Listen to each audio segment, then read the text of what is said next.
మీకు ఆదిపురుష్ ఎక్కడ ఫెయిల్ అయింది అనుకున్నారు మీరు?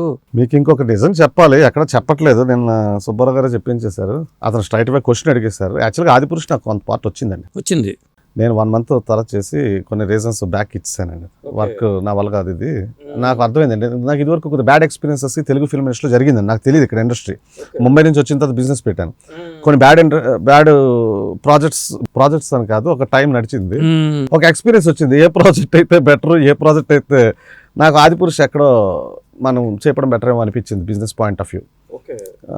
సో నేను అది ఇచ్చేసానండి ఆదిపురుష్ని.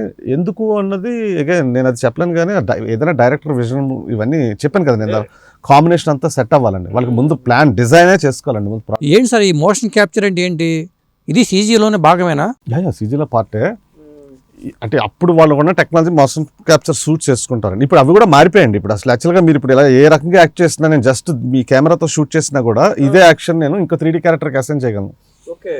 అంటే అలాంటి టెక్నాలజీస్ రోజు డే టు డే చేంజ్ అవుతుందండి. వాళ్ళు ఏం చేస్తారంటే మోషన్ క్యాప్చర్ సూట్స్, ఆప్టికల్ ఇది ఉంటారండి, సెన్సర్స్ ఉంటాయి, ఆప్టికల్ సెన్సర్స్ ఫేషియల్ ఎక్స్ప్రెషన్స్కి వాటికి. సో ఈ డాటా అంతా తీసుకొని మేము 3D క్యారెక్టర్కి అసైన్ చేస్తాం. దట్స్ ఇట్ మోషన్ క్యాప్చర్ అంటే. ఈ రోజులు అది కూడా చిన్నదైపోయిందండి, దాని మించి ఇంకా చాలా వచ్చిందండి. ఇంకా మోషన్ క్యాప్చర్ అదంతా ఎప్పుడో వాడారండి హాలీవుడ్ లో, అవతారకి పార్ట్ 1 ముందే వాడారు. ఇప్పుడు ఈ టెక్నాలజీ గురించి చెప్తుంటే నాకు ఏమనిపిస్తుంది అంటే, మనకి ఎప్పుడో లేని సోహన్ బాబు గారు, ఎన్టీ రామారావు గారు వీళ్ళని మళ్ళీ రీక్రియేట్ చేయడం సాధ్యమా?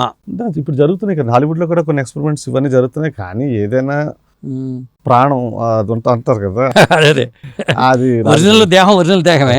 ఆర్టిఫిషియల్ ఇంటెలిజెన్స్ లో వీటిలో చాలా వరకు చేయొచ్చు, కానీ బట్ అది ఆ ఫీల్ అది రాదు కదండి. అది ఆ గ్యాప్ ఉంటుందండి.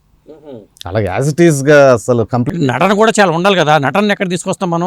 వాయిస్ క్రియేట్ చేయొచ్చండి ఏదండి, వాయిస్ ఇప్పుడు వచ్చాయి కదా అంతే. మీకు ఫుల్ ఆఫ్ టాక్ట్. ఇప్పుడు మీ వాయిస్ మళ్ళీ నేనే మీతో మీ వాయిస్ మాట్లాడచ్చు. అంటే ఇప్పుడు డైరెక్ట్ గా టూల్స్ లోనే వచ్చాయి. అది మనం క్రాస్ అయిపోయాం. టెక్నాలజీ చెప్తున్నాం కదా. లాస్ట్ నేను అబ్జర్వ్ చేసిన దాని ప్రకారం 8 months నుంచి నా ఇండస్ట్రీకి రిలేటెడ్ నేను చెప్తున్నాను అండి. ఇట్స్ డ్రాస్టిక్ చేంజెస్ అండి.